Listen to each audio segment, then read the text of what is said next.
All right, we'll be in John 15 today for our session 7. Can you believe we've done 7 sessions already? That seems a little crazy.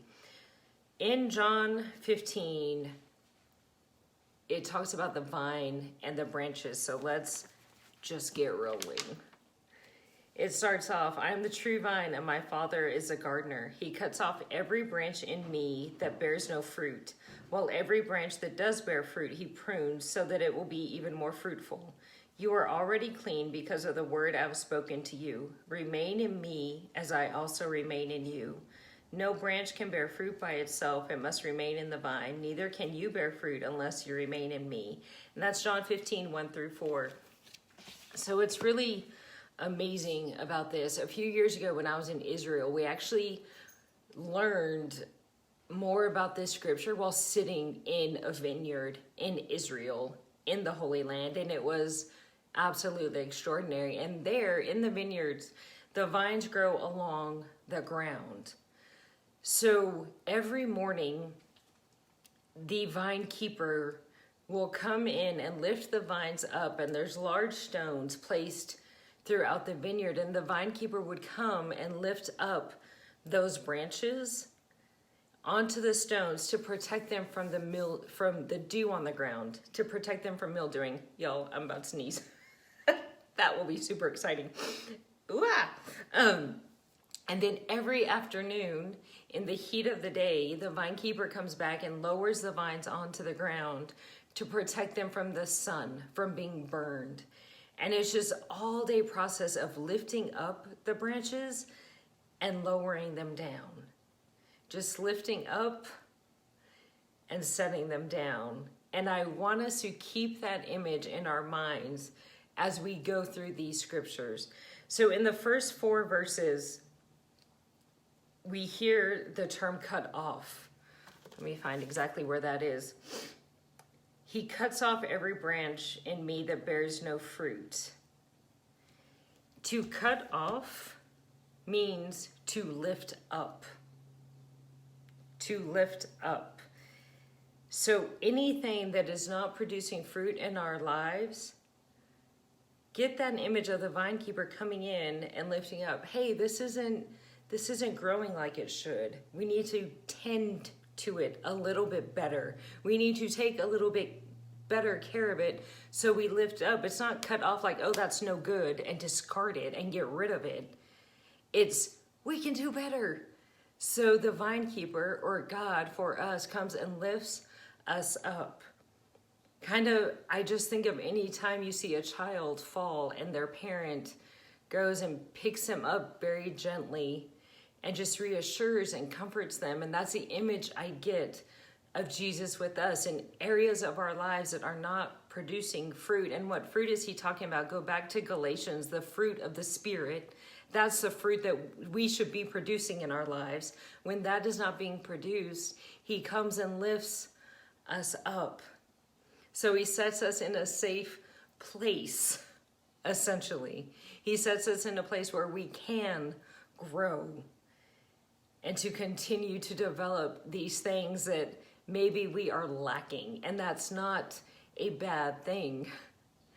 That's such a beautiful, caring image of the Father to me, that like a vine keeper, he comes in and he's lifting us up and he's setting us down very tenderly, very gently, so that we can bear fruit. So it's not like, oh, well, you fell there, snip, that's out.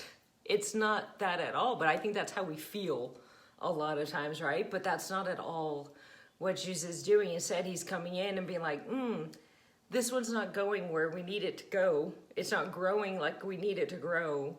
So he lifts us up.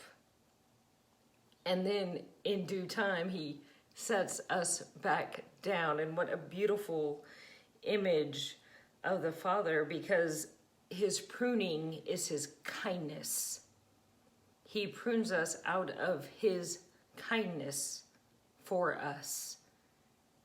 It is a very kind God that says, I want to see the fullness of the fruit that I determined from the beginning of time to be grown through you. It's that kindness that prunes us. And it's just absolutely beautiful. And it just really shows his love for us, that he wants us to produce this fruit. He wants us to grow. He wants us to go. And it's just so incredible, because I imagine a vine keeper in first century Israel having to go out multiple times a day just to make sure that the fruit grows and can be harvested. And that's the same care that our Father takes with us. So keep in mind, when we hear he cuts off, that means to lift up. He's not declaring some things are bad or illegitimate or not worthy in us. It's him coming and lifting us up. And that completely changes that scripture, or it did for me when I first heard it. And I hope it changes it a little bit for you, that it's not just this crazy whack job that he's doing, but it's a very gentle, very kind, very deliberate lifting up of areas of our lives that are not producing the fruit that he wants to see produced in our lives. And it's very much his kindness that prunes us. And remember, to cut off means to lift up. That's very important in these verses. So as we go on in John 15, verse 5, I am the vine, you are the branches. If you remain in me and I in you, you will bear much fruit. Apart from me, you can do nothing. If you do not remain in me, you are like a branch that is thrown away and withers. Such branches are picked up, thrown into the fire and burned. If you remain in me and my words remain in you, ask whatever you wish and it will be done for you. This is to my Father's glory, that you bear much fruit, showing yourselves to be my disciples. So in those verses, of course, there's a lot more than what we think there is, right? And that's good. But the word, like in this version, it says remain in me. Some versions say abide in me. And the word abide means to stay in a given place, state, relation, or expectancy. Continue, dwell, endure, be present, remain, or to stand. So he says, remain in me. And I think right now, especially with this stuff that is happening in our world, it is to our best interest to remain in him and to seek him and say, Lord, show me your truth, not the news, not what I'm seeing posted, but just would you reveal truth. And when things feel very out of order, we abide in him, we stay steady. And that's very calming for me, because I know when things feel very chaotic, I start organizing like my house or closets because I want to create order somewhere and I want to feel like I have regained some control. So I start organizing and cleaning.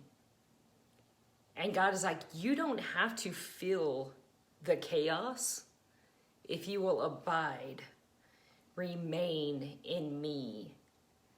That just to stay. And I see that happening for a lot of people, just when things have kind of been stripped away and the noise has kind of been cleared out a little bit. What a gift. What a gift, because I see people kind of refocusing and realigning and saying, oh, right here where God wants me, that's a good place to be. It's a good place to be. And so when we're in Israel and when we were learning, hello, mailman. When we were learning about these vines and the vine keeper, we were learning, because the burning off and things, like, it just kind of gives us that any mistake, anything that's not producing fruit, it's just wasteland, right? But that's not at all the case, because some of the vines that aren't producing fruit, they're taken and they're woven together and laid across the wall, on the top of the wall around the vineyard, to provide a hedge of protection from any other animals or any intruders. So it's a very intentional, well, this isn't producing fruit. That's okay. We can still use it as protection around the vineyard. So there are things that God will remove from our lives and use it as a protection. Think of some mistakes you made in your life. And now, when faced with that same choice, like, not going down that road. I've learned, I'm not going there. That's those vines that seem kind of dead and withered, but they're woven together along the hedge around the vineyard to prevent predators from coming in. That's a development of wisdom and discernment. You know, as I've continued to teach and read about this, I just really was like, oh, when we learn, that protects us from predators, that attacks us from the enemy, that protects us from attacks, that protects us from doubt, that protects us from anxiety. It's because I've learned that my next best step is to abide, to remain, and to stay wherever my Father is, where my vine keeper is. And then some of those vines that weren't producing fruit or that had died or gone dry, whatever, were gathered together and burned so that the vine keeper did not grow cold. It provided warmth for the vine keeper, for the one tending to the vines. So as I sat and I was hearing them discuss this, and I was looking around this vineyard in Israel, God was like, see, nothing is wasted. Absolutely nothing. And how beautiful and refreshing, because shame comes in when we think we've wasted something. We've made too big of a mistake. Can't go back now. We're too far gone. We've messed up too badly. But when I read about the vines and the gentleness and the kindness of God through these scriptures, it's no, I will use everything.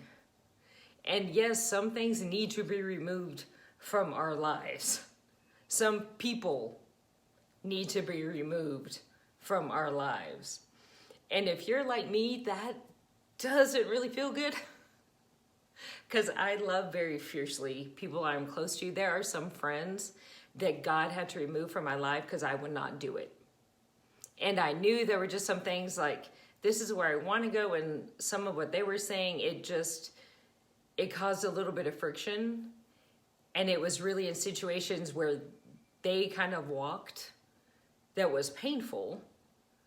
But it was God's kindness saying, this is not where I want you to grow. This is not where I want you to go.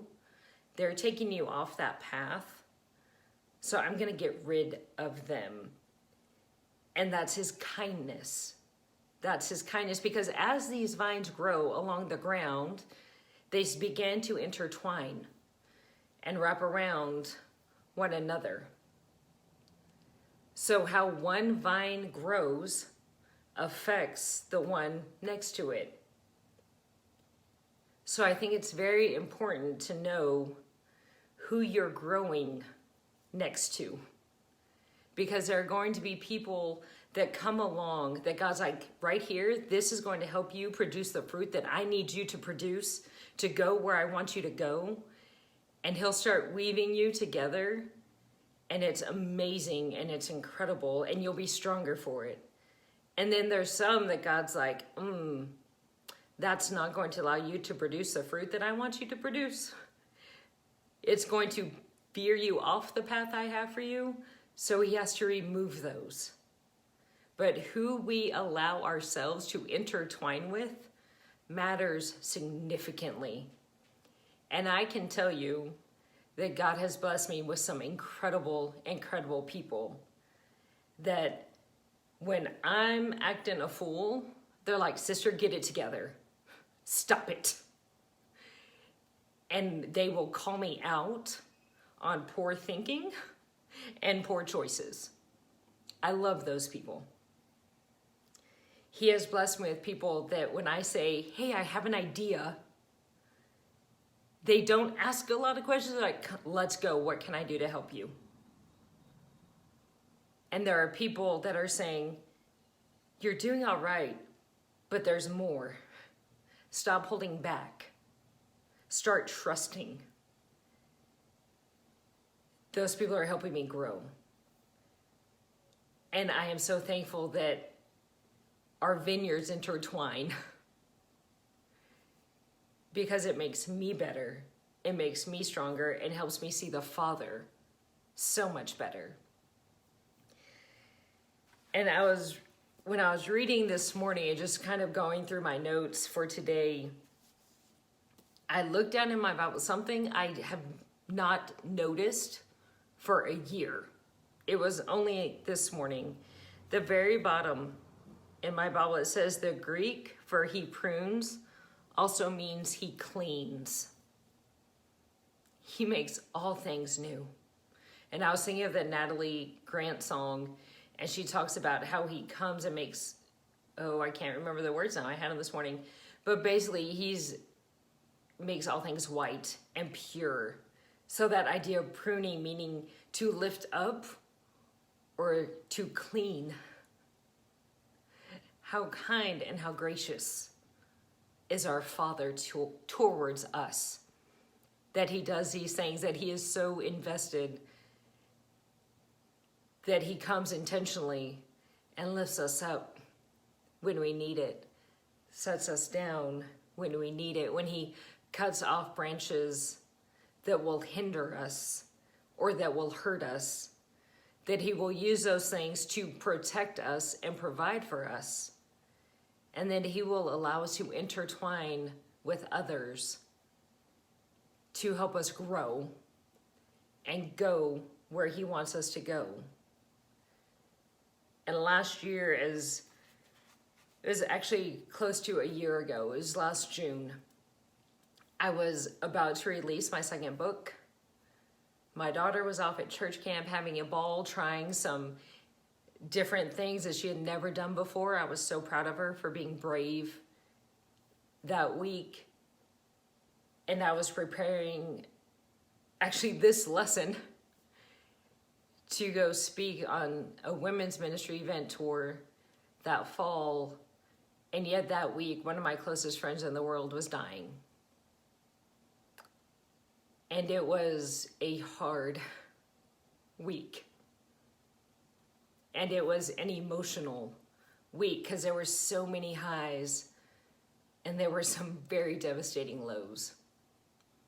Because it was, the book design and the editing is all done and I'm about to have a physical copy in my hand. I'm so proud of this. But my friend's lost consciousness. And she'll be gone by the end of the week. Now look what my daughter is doing, and she's overcome fear. And she's taking these new risks. I'm so happy for her. But I'm never going to have a conversation this side of heaven with Robin again. And look, you get to go speak to women and encourage and equip them. It's everything you love doing. This dream is unfolding.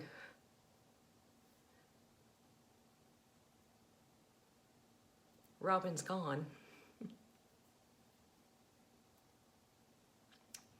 And that whole week was God showing me what it means for him to lift me up and set me down, for me to be pruned. When he said, Michelle, you have to let go and trust me with your friend. Michelle, you've got to let go and just trust it. I will lead your daughter where I want her to go. Of learning to abide, whether things are really good or really hard. Of watching God say, I'm going to use this moment and these things to produce fruit that you cannot produce on your own, because it is only the Father who can produce the fruit. It is not us. It is not us. He is the one who comes in,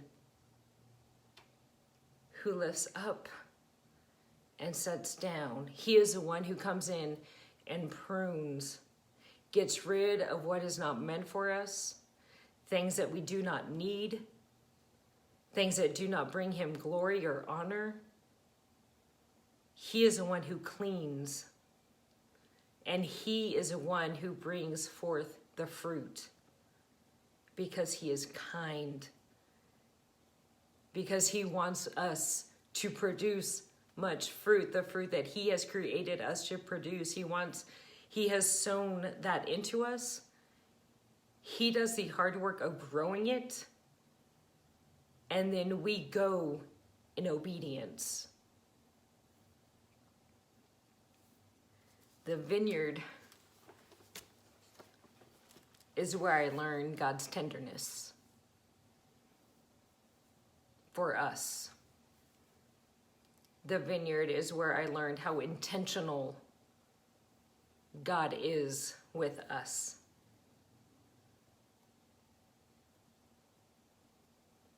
So we are either in a season of sowing, growing, or going. But what I can tell you is that in every season, there is pruning. There is pruning. But if we will remain in him, abide in him, the harvest will be abundant and rich and beautiful. Not for our benefit, but for the benefit of others. Those branches we get to intertwine with. So I don't know about you, but when I see how God's pruning can affect someone else, how it can help them grow more and better and richer and deeper, my attitude becomes, prune away. Go for it. Because there's nothing I want more than to see you all growing and going where God wants you to go. You all are absolutely amazing. Thank you for being here for our session 7. Whether you are watching live or watching the replay, I so appreciate you. If you have questions or comments, please leave them. And we'll do prayer requests, I think, again tomorrow, and we will be posting the pictures, like just kind of additional meanings and phrases and stuff that were mentioned today, just as a reminder for us. But thank you so much for being here. I appreciate you all so much. John 15, the vineyard, it's all about God's kindness and intentionality with us. It's so beautiful. Thank you so much for joining me today, and we will talk again next week.